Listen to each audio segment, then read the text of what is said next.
Alrighty. Hello, everyone. Welcome back to Super Launch Week. It is day number 4 out of 5. Almost Friday. It's almost Friday. No, today is Thursday. Well, actually, for me, it is already Friday because I live in the future here in Singapore, while most of the Superbase team is still in Germany. And tomorrow you might find out why the Superbase team is in Germany. There's a good reason for that. But yes, today is probably one of our most requested and most anticipated feature launches ever.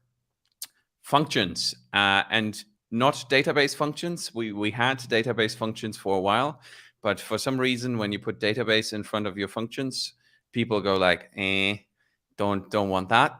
And so we followed up with some other functions, namely Edge functions.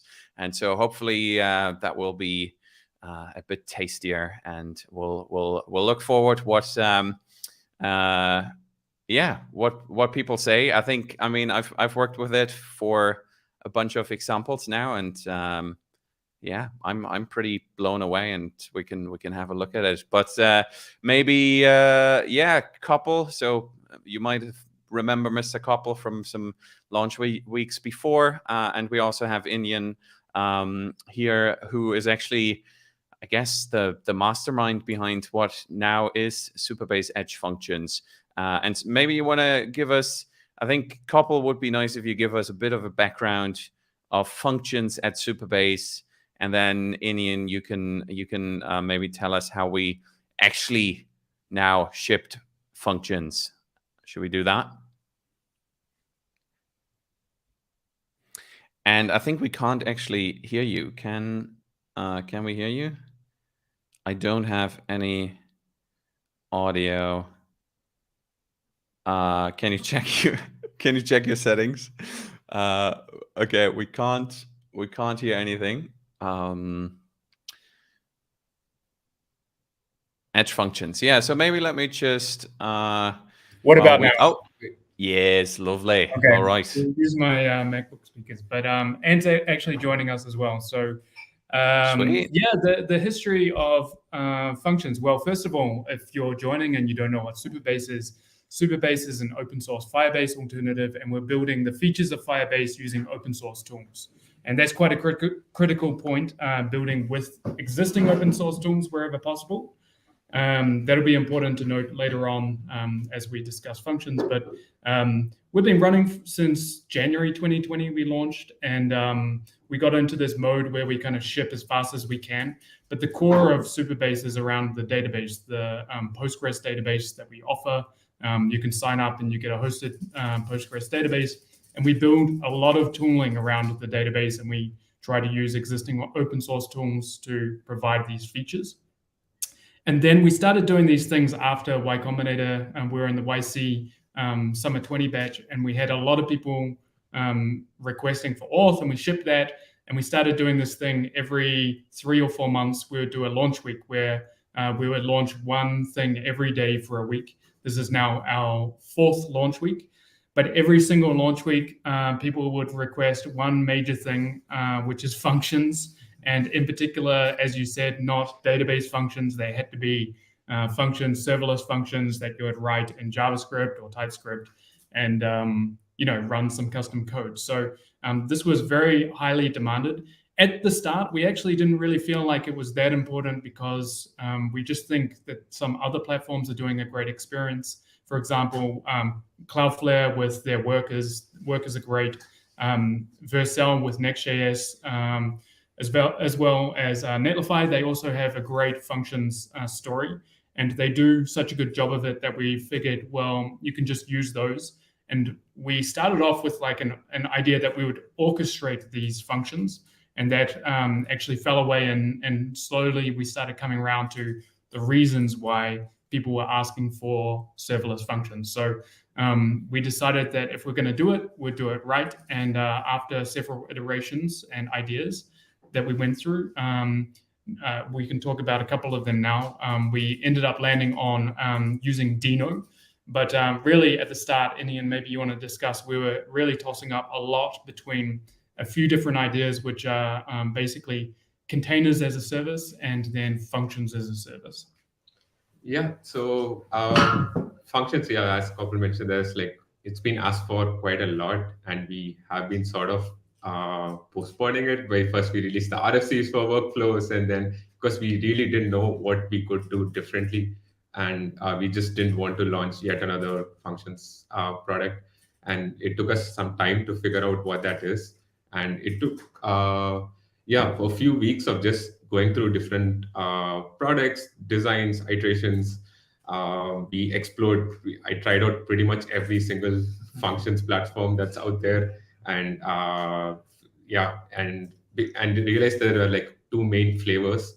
One is like containers as a service, where you can pretty much run any workload you want. It gives you flexibility on the language. It gives you flexibility on how long the functions can run, and that's the advantage of using containers as a service. And but the other extreme is like pure functions, where you just write your business logic. The advantage there is that you just focus on your business logic, and you don't need to worry about the operating system. You don't need to worry about like keeping your build dependencies, not build dependencies, like your operating system or your Docker image dependencies up to date and so on. And usually functions start up much faster because they're pretty lightweight. And since we wanted that as a very key thing, if your functions take long to deploy or startup, you don't really have that nice experience of working with functions. So that was a key feature for us. And we also felt that we could provide a very good DX that our users are used to. If you have used Next.js before, you already use functions as a service, right? Anything under API routes is a function. So we wanted to sort of get that kind of experience. And so that's why we decided to use functions.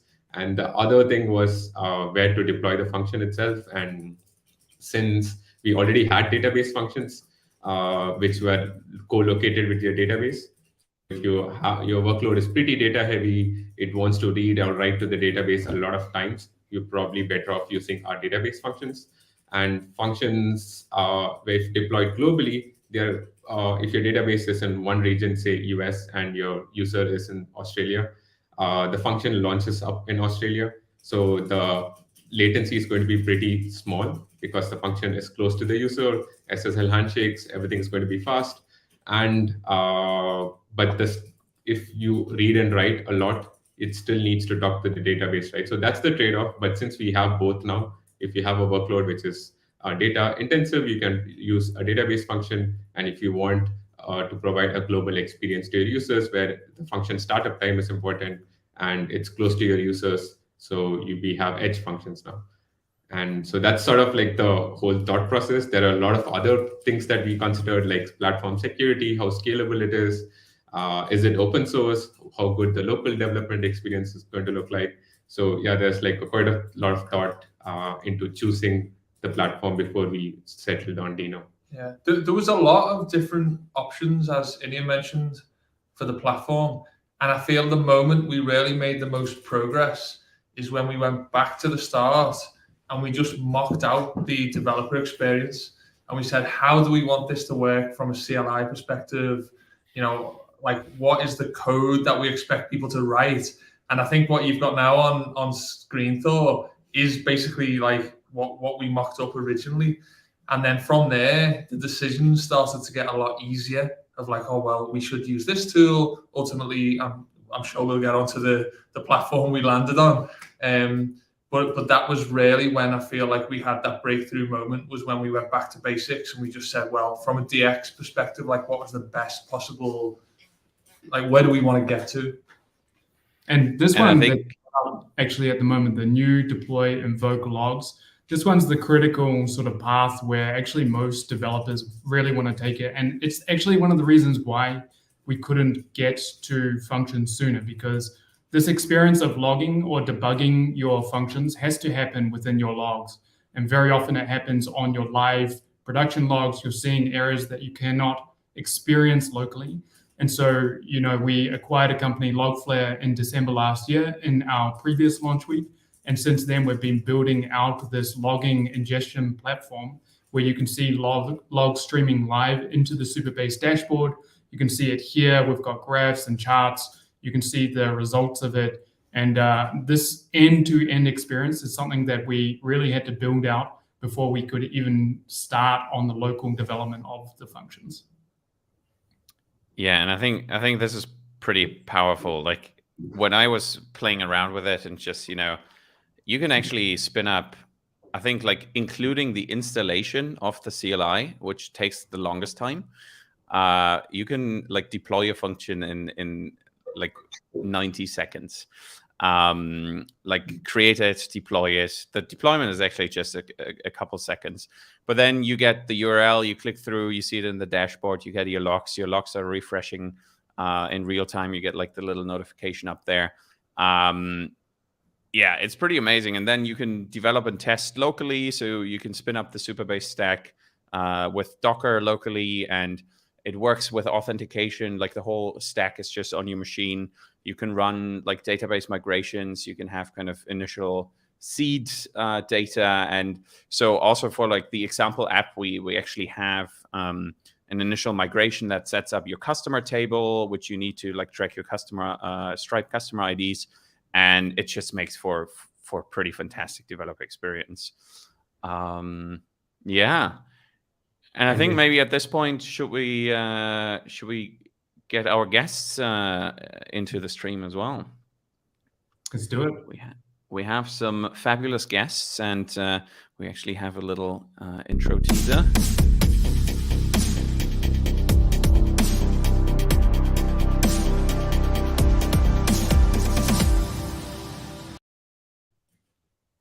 Alrighty, welcome, Aaron, CJ, and we actually have a last-minute special guest as well, Luca. Hopefully, Luca can tell us a little bit about that native type, our native types coming to JavaScript anytime soon. So we'll hear about that.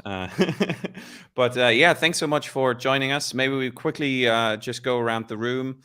Starting alphabetically. Aaron, do you want to kick us off? Let us know what it is you do.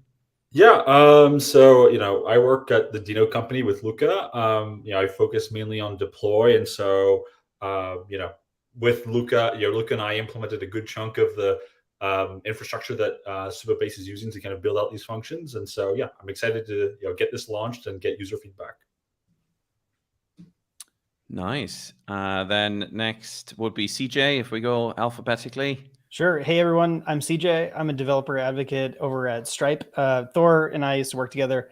If you're unfamiliar, Stripe is a platform for accepting payments and managing payouts and generally managing your online business. And so we've got an API. We've been working on a client library that we're excited to share with you today. So. Nice. Thanks so much for joining us, CJ. It's good to see you again. Yeah, great seeing you, Thor. And then Luca.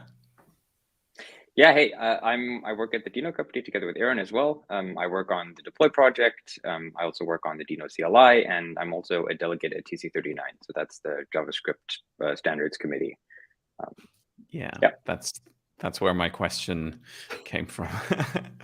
Okay, fabulous. Thanks so much for joining us. I think we have a couple kind of talking points, and if we can find the doc that we wanted to talk about.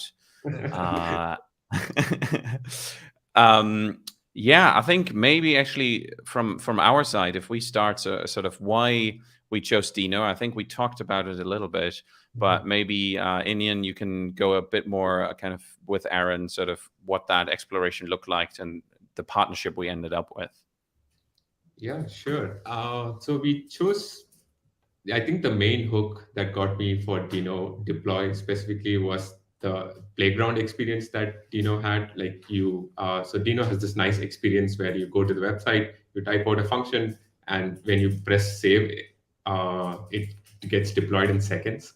And they also have this command S where you save like you would do in a local editor, and it actually gets deployed around the world, and you see the editor on the right refresh, which was a pretty nice experience. So that was one thing why I like the platform. But Deno, the language itself, coming from like a Node.js background, it just solves so many issues that I had previously. So when you are starting a new project, you probably have to go through a lot of scaffolding before you get where you want to be. So you need to set up like your editor, your tool chain, your webpack, your prettier, all these different things before you can get to a good baseline. With Deno, the language, it's all out of the box, and which makes it a pretty nice language to use. And so, and also on the security side of things, I really like that Deno was locked by default. You might have seen so many supply chain attacks that come into the picture with Node.js. There have been some pretty nasty vulnerabilities because some either voluntarily some maintainer wants to make a statement and introduces a bug, or someone's npm token gets compromised and your secrets are being sent off to the attacker's origin. One cool thing that I liked about Deno was that it's locked by default, so you can say like, hey, this function can only talk to this origin and nothing else. So if it tries to make a request with your envars to attacker.com, it's going to be blocked, right? Which is a very powerful experience, I feel. Yeah, so those were like two things that I really liked about Deno. And then I think so when you deploy a function with Superbase, there's a couple of things that happen behind the scenes, but in the end, it will end up being deployed via Deno Deploy in, I believe, 29 regions around the globe. Yeah, maybe you can tell us a little bit about sort of why you decided to build Deno Deploy and, kind of how that came about. Yeah, I mean, well, like first and foremost, Deno Deploy exists to provide a great place for people to deploy their Deno applications. That's one of the core reasons. I also think, one of the other things is, I think there's, over time, we've seen an evolution of kind of compute primitives that developers use to build their applications. We've kind of evolved from like VMs to containers to isolates. And at the Deno company, we kind of see that, on the horizon, the kind of the advent of, instead of kind of container clouds or VM clouds, potentially isolate clouds. And so Cloudflare is another company that's also kind of working on these new primitives. And we think there's a lot of really, really interesting properties of isolate clouds. Obviously, they're a little more specific. They mainly run JavaScript, TypeScript, and WASM, but they're much more secure, much more scalable. Your cold start times can be much smaller, right? If you're booting up a VM, it's on the order of seconds. A container is roughly 100 milliseconds. But with isolates, you can get sub 10 milliseconds or closer to a millisecond in terms of order of magnitude. So partly it's about building a great deployment environment for users, but also kind of exploring these modern primitives that are now possible. Yeah, and I think, I mean, it's a pretty amazing experience when you just copy and paste the import and, that's it. VS Code sort of fetches and caches it for you, and you're ready to go. You run it locally and you deploy it. That's pretty powerful. Maybe we can speak a little bit about sort of how the partnership with Supabase came to be, and kind of maybe for you, what's exciting about partnering with companies like Superbase. Yeah, I mean, I think there's a few things that are really interesting. Supabase often positions itself as a open source version of Firebase, and I've used Firebase in the past and kind of really love the simplification of the stack that it provides. But I think there's another interesting thing is I think we have a lot of shared values between our organizations. We're built around open source. We're built around kind of providing developers with great primitives and foundations to build great applications, right? We're both, I mean, in different ways and in different areas. Supabase is more focused on the database and augmenting that. We're a little more focused on like the language, the runtime, and isolates, but we both kind of share that core mission of really empowering developers to build great applications. And I think Stripe also shares that mission in some sense, that it's about monetization. And so I think there's a lot of alignment there. And so Supabase is also seeing kind of great traction and adoption there, and it's nice to to play a part in enabling that and helping Supabase build features like Cloud Functions. And broadly speaking, we want to enable more people to adopt Deno, and we also want to have companies like Superbase contributing to the Deno ecosystem and helping us guide that ecosystem and build it with their own feedback and user feedback. Nice. Yeah, maybe actually we'll see Stripe building a version of this with Deno Deploy, so you can run kind of deploy your functions to Stripe. But in the meantime, you can deploy your functions that you need for Stripe to Supabase. And maybe CJ, you can tell us a little bit about sort of the modifications to Stripe Node, I believe, that you made to make it work in Deno, and maybe if there are certain things to watch out for, specifically when it comes to payments and security and working with Deno. Yeah, so Stripe Node is a client library. It's this it's an API wrapper that was written in JavaScript in 2011. So it is like older than most of our careers, right? So it was born a really, really long time ago, and Stripe Node has for a very long time depended on the HTTP module inside of Node, which we know is like not part of Deno, and like we wanted to be able to expose the ability to use that fetch API, the built-in fetch API. And so what we did is we made a couple modifications to the constructor function. We're just like initializing and setting up Stripe nodes so that you can pass in your own HTTP client.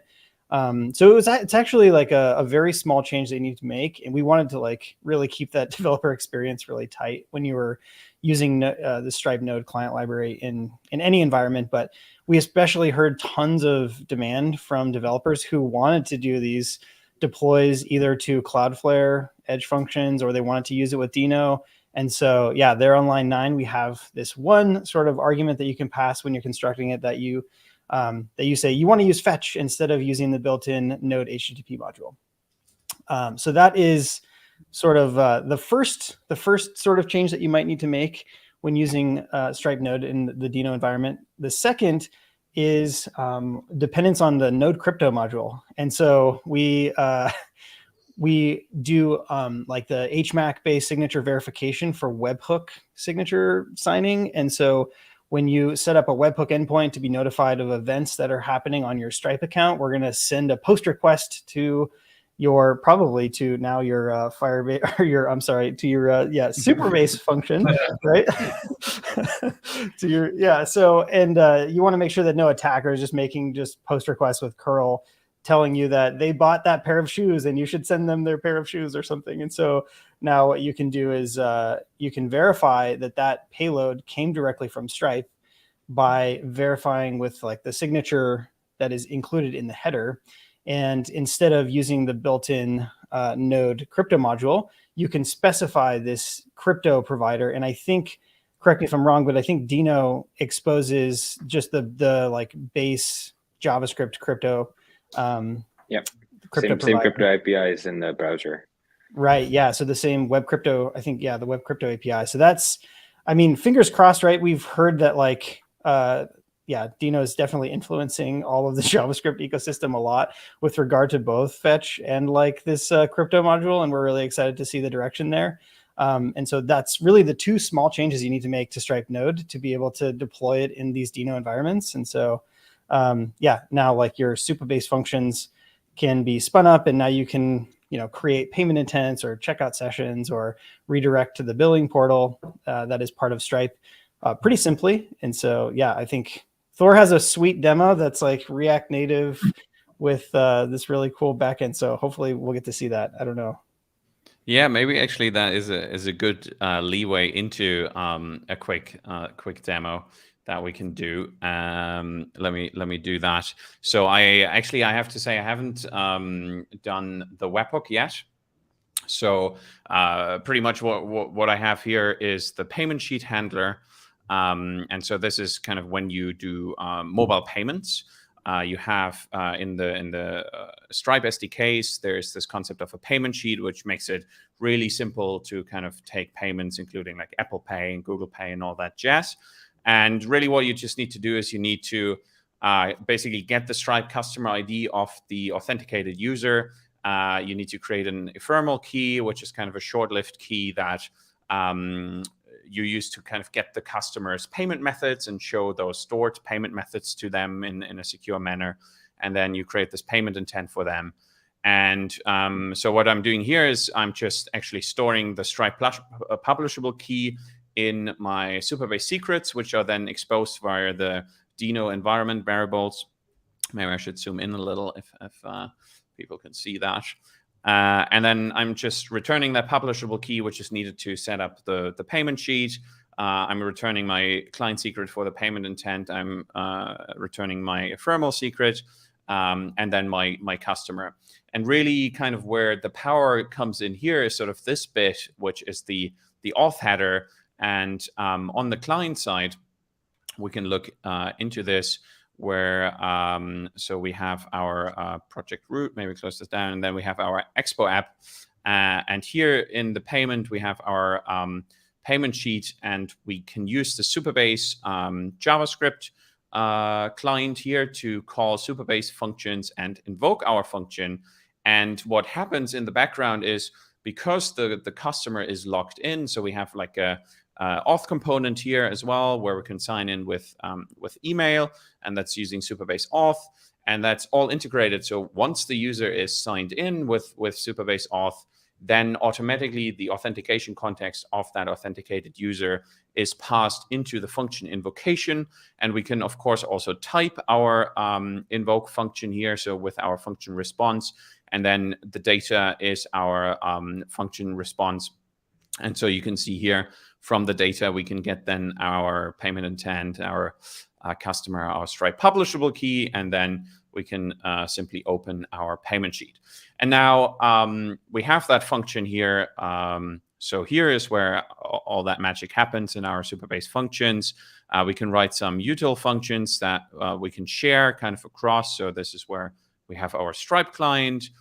We have kind of our Superbase stuff, which is here sort of the logic to create or retrieve our customer. So we're just setting our auth context from the auth header that was called in. And then this is the really powerful thing with Superbase auth and row-level security policies, is we can simply use the Superbase client to select basically all the columns and rows from the customer's table here.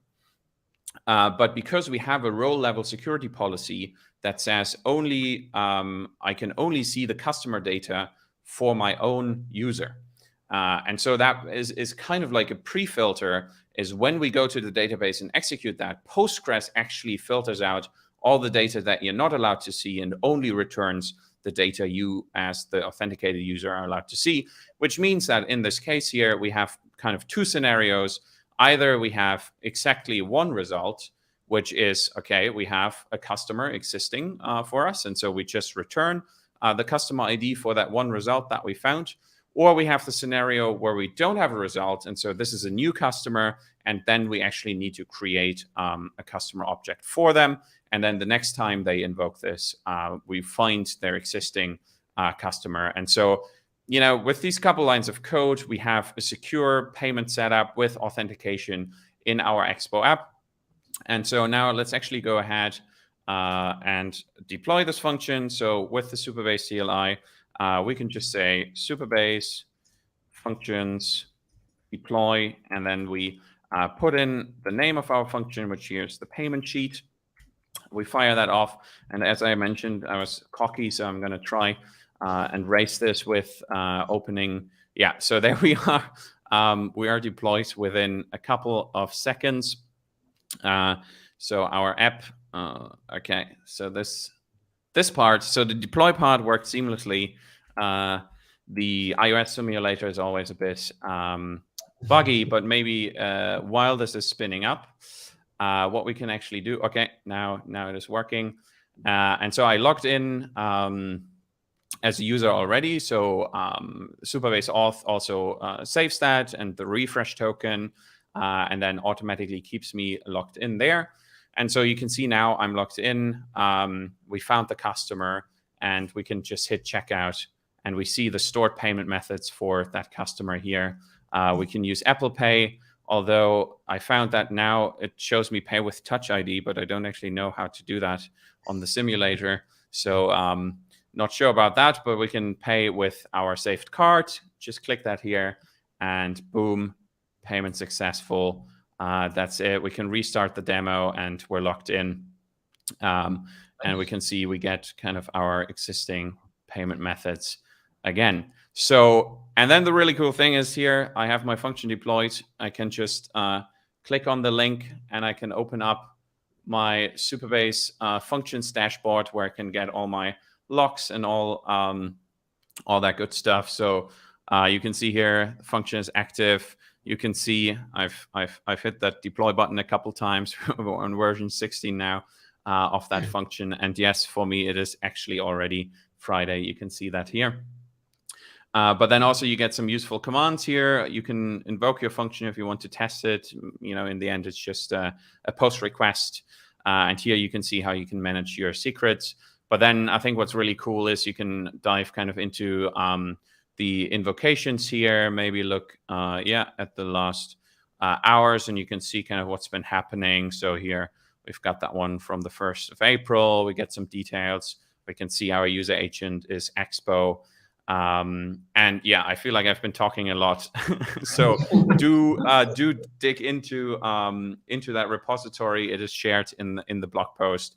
Have a look at that, and yeah, it's pretty amazing experience, I have to say. Yeah. Nice. All right, now I'm out of breath. Anyone want to take over? Very cool. Okay. Yeah, maybe while we were at Stripe here, anything exciting at Stripe happening? Anything that you've launched recently? Oh gosh, right when we started this call, we announced a bunch of new features for Stripe Checkout, which is like the Stripe hosted checkout. That's right. Yeah, you can customize fonts and some more things like border radius and make it look even more customized. Well, this week we also launched ACH on payment intent, so that will be coming very soon to that same sort of payment sheet. It's not available today in React Native, but you can use that all over the web, and you can accept ACH with instant verification, which is like super amazing. It's a much lower cost payment method. So if you're moving big amounts of money, it's much easier to convince folks to go that route. So yeah, lots and lots of exciting things happening at Stripe. So stay tuned. Nice. Yeah, we'll talk a lot about it on Twitter. And CJ, what's the I'm also very impressed that you actually introduced Stripe at the start of your anyone listening is not going to know. Well, yeah, I mean, I don't want to assume that people but yeah, I don't know. It's basically the only reason why people really were asking for Superbase functions, because we put on our GitHub discussions, give us the use cases, why you cannot do with database functions, what you need to do. And pretty much everyone just responded that they needed it with Stripe. So I'm pretty sure everyone watching the stream understands what Stripe is and what it's for. Like if Stripe comes with a Nice. SQL extension, we probably needn't have built functions. Yeah, that's a great idea. If you can build Stripe SQL, that would be. Oh gosh. Yeah. I mean, yeah. This is great. Yeah, it's. I know it's very, very sought after. People want to be able to deploy these very small little functions out to the edge, and it's oftentimes like one of the only things that they need a very secure server-side API call for, and everything else they can build front end with some sort of like Jamstack thing. And so, yeah, it's absolutely exciting to see solutions like this becoming more and more available. So. Yeah, even for us at Superbase, we have a sort of webhook listener that ingests every single webhook and inserts it into our database so that we get sort of a duplicate of Stripe in our Postgres database. So I think it'll be, not as of today, we haven't built these examples, but in the future, that no doubt will be one of the things that we offer over Superbase functions. Very nice. Yeah, it's great to be able to instrument that on your own side and be able to like retry the events or look up things in a much quicker way. Yeah, if you can just like directly query Supabase and say like, show me all of the customer created events, that's much better than having to like make an HTTP request to Stripe to like try to list out your, certain events. So that's super, super handy. Yeah, definitely a huge win. Yeah. So yeah, that the entire developer experience of the deployment for one of these Superbase functions is pretty mind blowing. Like being able to just create it and deploy it in 2 seconds is, yeah, that's It's amazing. So yeah, and I think largely kudos to the Deno team, who obviously have a fanatical sort of approach to developer experience here. The deployments go globally around the world in less than a second. It's just a crazy experience when you see it first time. So yeah, I just want to make sure that people understand that the power is largely coming from Deno. We do some nice things to wrap it, but yeah, it's the Deno team that have done really the hard work there. Yeah. absolutely, yeah, huge kudos for you. Thank you. Yeah, actually, I don't know how much, of secret sauce that is, but do you want to talk a little bit about how you actually, achieve this? Yeah, I mean, it would be quite technical to get into all the depths of it. But, as I mentioned earlier, right, we see ourselves as kind of building, a modern isolate cloud, and, it's less flexible than a container VM cloud, but you get all these really interesting capabilities that come out as a result of that. But the short answer is isolates. We use isolates instead of VMs, and so that allows us to be much, just much faster at like putting things up, and streamlining things. And I think we had some folks here that weren't really familiar with like what's an isolate. Yeah. That's maybe a comment on my accent. An isolate is essentially basically like a JavaScript VM in short, like in the sense like when you're running a browser and you're running JavaScript in that web page, it's running in an isolate. So it's like kind of it's that basic JavaScript sandbox. Right? Well, it also runs WASM, but it's the basic kind of compute sandbox that web browsers use, and that we're also bringing to the cloud. Sweet. JavaScript is great for this because it's like completely sandboxed by default, right? It doesn't have any like IO, or you see this in the browser. Like if you open a web page in the browser, it doesn't have access to your downloads folder or your EDC password file or anything like that. And we use that same sandboxing technology that you have in the browser to essentially sandbox your server code as well. And like how fast it like opening web pages, right? That's instant. And like all that same technology we can also use for servers to boot them up like super fast. Yeah, and there's also a few other elements, right? We have been quite intentional in designing kind of the deploy side of things so that we kind of use an immutable setup that allows high cacheability.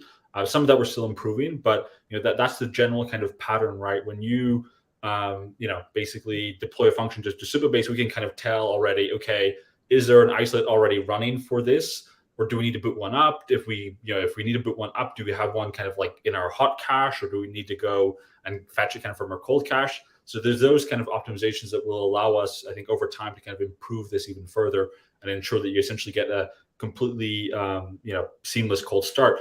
There's also another thing that we were considering, and would have to explore this a little bit more, but in typical web applications, you have to do a TLS handshake.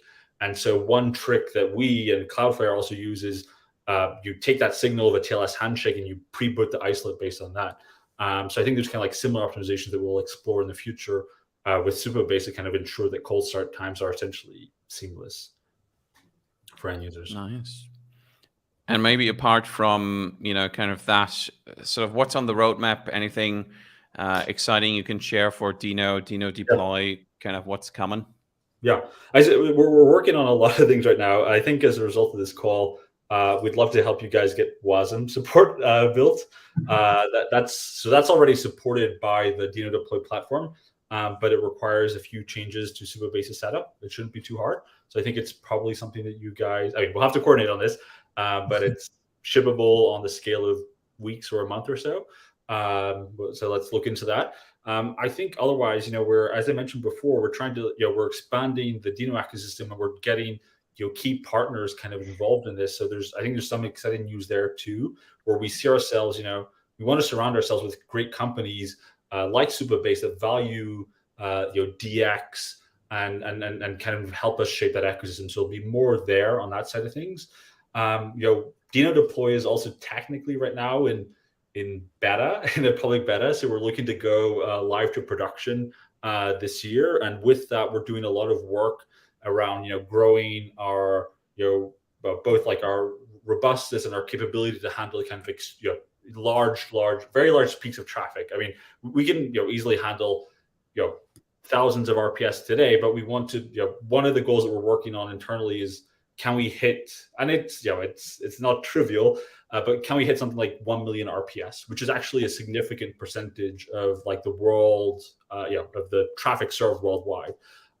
So that's kind of one of the goals we're working on. In terms of other things, we're also working with partners such as Remix.run, which is a popular modern framework, right? We want to help people really build modern applications on Deno Deploy. So there's work that we're doing there, and maybe Luca can comment on this, because Luca's been working on his own framework called Fresh.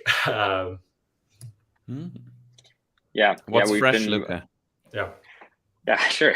It's a front-end framework, which makes use of this like edge first, running everything close to users kind of idea, right? Where you can do server-side rendering, so you don't have to ship a bunch of JavaScript to the client, but rather you render everything on a server, very close to the client with very, very minimal latency. And like the user just gets a completely finished HTML page, CSS all inlined, for like very, very, very fast time to first byte and like rendering performance. And you can still have, if you want to have like parts of your page still be interactive, Fresh has this concept of like islands. So you basically you only ship client-side JS for like that island of interactivity, which is pretty neat. And I think there's I think Supabase has done really a great job in this first iteration. You can see kind of the DX values and the importance they place in that. But I think maybe there's room for us to improve, that debugging and profiling experience quite further. Years ago when I was deploying production Node.js apps, whenever you hit a road bump and you had to debug a non-trivial issue or profile a performance issue, was always non-trivial. And I think and part of that is due to the fact that usually your Node.js app is kind of running inside this container that doesn't know that it's running Node or an isolate, so it's not properly instrumented for it. And I think as we see kind of these modern isolate clouds, we can be very, very specialized, and we can kind of plug directly into the isolate and provide really powerful debugging and profiling capabilities. And so I think that's something that we're excited to kind of ship for our own users, but I think would also be very beneficial to Supabase users. Sweet. At this point, first of all, I want to say thank you for all of our guests for joining us today. We're really excited for this launch. And I also realized we ran over the time I scheduled in for this stream. So if any of the guests have to drop off, don't, please do if you have any other meetings. But otherwise, I think we have actually a bunch of questions on the chat. So maybe we can jump into those, unless Ant, Inian, anything couple from your end that you wanted to touch on? No, just that we're starting a hackathon on Friday, which is good timing for anyone who wants to get involved and try out functions, try and build something with Stripe, and see how it works. Sweet, So watch out for the hackathon announcement tomorrow. That part will not be an April Fool's joke, but rather it is programming as scheduled. So at the end of the week, we do a virtual hackathon. At the end of launch week, we jump into a virtual hackathon. So we kick it off Friday morning, I think 9 a.m. PT. So with our live stream tomorrow morning, we'll kick it off, and then we run it for 10 days until the following Sunday night. And of course, with one of the categories I can tell you will be functions and building things with functions. And we're always blown away by kind of all the things that are being submitted to Made with Superbase, which actually itself was once a hackathon project and is made with Superbase. So that's pretty fun. Okay. So we have a question here, which is why Edge functions instead of just functions? What Edge stands for? I think we probably already answered that. Edge basically just means it is deployed to many, many different regions, locations around the globe. And so, no matter where your users are, they are always holding on to the edge of one of those functions. They are very close to it. Okay. then we have this one. What if you're self-hosting Superbase and you want to deploy to Deno Deploy? So maybe you can, Inian, touch a little bit on that. So what happens if you're self-hosting Superbase and you do not? So there are two different questions, right? So one is that we have like some parts of the code which is open source for self-hosting. For local authoring. So you can invoke your functions locally without deploying to either Superbase or Deno Deploy. You have a completely offline experience. We do need to make some improvements to that experience so that you can host multiple functions at the same time. So once we have that, you can take the setup and go to any cloud provider and self-host functions yourself if you want to do that. I guess if you're deploying to Superbase, we will be using Deno Deploy if that's what you're asking. I think that, so in this one, there's kind of two scenarios. I think it's, first of all, the functions that you write for Superbase can be deployed directly onto Deno Deploy if you want it yourself. Not directly asked here, but I think it's important to point out one of the core values of Superbase is that it's portable. Everything is portable. So the database is just Postgres. The functions can be run on Deno Deploy. And most importantly, one of the key reasons why we chose Deno Deploy is that they're open source. And because they're open source, you can actually self-host yourself. You can run it on their platform, or you can run it on your own self-hosted instances. This is one of the keys of why we chose them, and we couldn't go with other providers. I think we still have some work to do to make sure that the experience is phenomenal with the logging and things. We'll wrap this all into the open source experience, but just rest assured that from immediately you can run it yourself, and we will make that experience very good.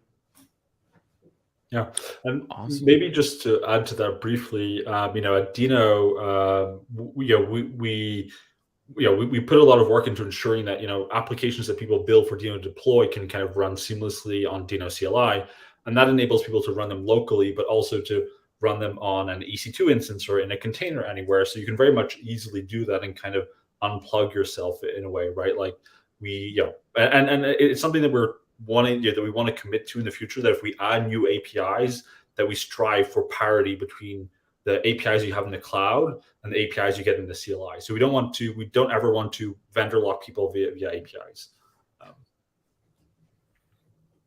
Nice. I think similarly along those lines, what's the difference between Superbase functions and just using Deno Deploy directly? Yeah. It's built by the amazing people at Supabase, so it's better integration with Supabase's products. So if you already use Supabase and their database, is probably going to be a better fit. Deno Deploy is a general platform if you're building the deploy applications. So if you aren't maybe using Supabase as a database, it might be a better fit there. But I think broadly, if you're kind of building on Supabase and the Postgres stack and everything it provides around that, it's probably best to go with Supabase because you'll just get a cleaner integration. I think there's a couple of things worth pointing out there as well that make the developer experience for your Superbase project very clean. The main one to point out is that we inject the key variables that you need, the key secrets. So your API URL, your non-key, your service role key, these ones are injected in automatically, so you don't need to add them as sort of secrets, and that's just part of the developer experience. But beyond that, it's still the same code that you would deploy to Deno. Yeah, and then I think maybe around the dashboard, kind of the functionality that we've added there in terms of some of the logging and invocations. I'm not sure kind of what Deno Deploy sort of offers on that side, but if you're building with Superbase, it's quite nice to have sort of everything in that one dashboard. Yeah.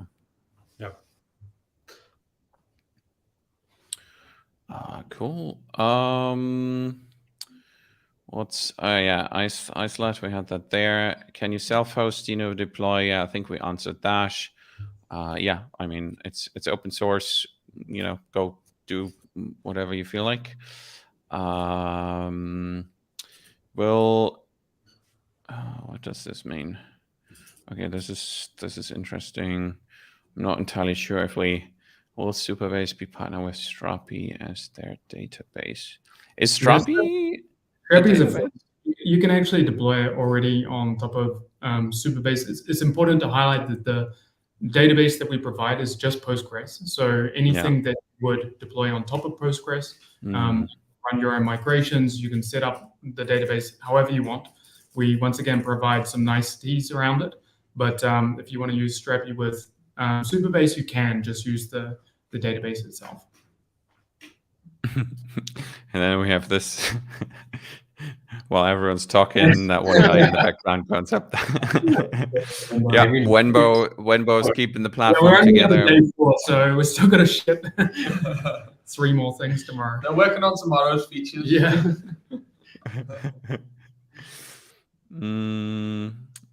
Okay, this is nice to hear. Seriously, though, want to use Superbase in my next project. We love to hear that. Should open source it as well. Are there any restrictions with Edge Functions? I think that's an interesting one. So do you guys want to take it, or I guess I can answer in the general sense. The Deno side of things, right? So on Superbase side, we are going to be updating our pricing page. So depending on the plan you're on, there are going to be like restrictions on the number of functions you can deploy, the total number of invocations, and so on. And the other main thing is there are some restrictions on Deno's side, deploy side, which Aaron probably can touch upon. On Superbase side, we've added a few more restrictions just because we are just releasing the product in alpha and we want to be really sure before we open everything up. So one of the restrictions we have added on our side is that you can only make like post requests you can invoke a function with just a post request because we have had some interesting experiences before where if we allow GET requests, people just immediately proceeded to host a phishing website, and it took a lot of time to deal with that situation. So we are just starting with post requests for now. So that's one. And the other thing is you always need a JWT, a valid JWT that's signed with your project's JWT secret to invoke a function. That's again another restriction we are planning to relax in the future because it makes integrations with like webhooks easier because you may not always control the client calling your function, right? And in that case, we'll assume that you take care of making sure the authentication part is correct. That restriction that we have currently. Then there's one here. Yeah, I mean, we can take that. I think it's a great question. As I mentioned, we are technically still in beta, and there are a few milestones that we want to hit in terms of, as I mentioned before, we want to be able to handle, larger peaks of traffic and other similar things before going live to production. But I think we're in a good place. And at Deno, we dog food quite aggressively, similarly to Superbase, right? So all of Deno's kind of web properties today run on Deno Deploy itself. So we're already using it for production. Other customers are too. But yeah, kind of official production will be later this year. Gotcha. Nice. One question again around self-hosting using the Superbase CLI. I mean, it's all open source. The CLI is open source. You can have a look how the deployment works. So I would say, yeah, where there's a will. We do have like a component called the relay, which mimics what happens in production for you. So you can self-host a single function. Again, we are going to be making improvements to it so that, say, if you have like 10 functions and you just want an easy way to deploy all those 10 functions, right? So those are the changes that we are going to be making down the road. But right now, yeah, we can already do that. Okay. And then we have, I'm very happy that Superbase has chosen Deno for the Edge functions. Woo! We are too. I would like to know if Deno natively supports database connections without using Prisma proxy to maintain a connection pool. Yeah, that's a great question. And I think it's somewhat similar to the previous question about like, are there any restrictions of Edge functions? I mean, because there's restrictions around things like pricing or abuse, and then there's restrictions in like the capabilities. But the Edge functions that you get on Deno Deploy are actually very capable. You can have outbound TCP connections, and so you can actually just use pre-existing Deno database drivers to connect to MongoDB, to Postgres, and so you can use that to connect to Supabase or your PlanetScale or Cockroach or all kinds of databases. So you can actually use that to potentially maybe mix and match, right? There's database providers such as like Upstash that provide globally distributed KV, and so that's something you can tap into there. As you can kind of have a dual setup where you use Supabase as your main SQL relational database, and then if you need kind of caching, you can tap into like a light KV store along those lines.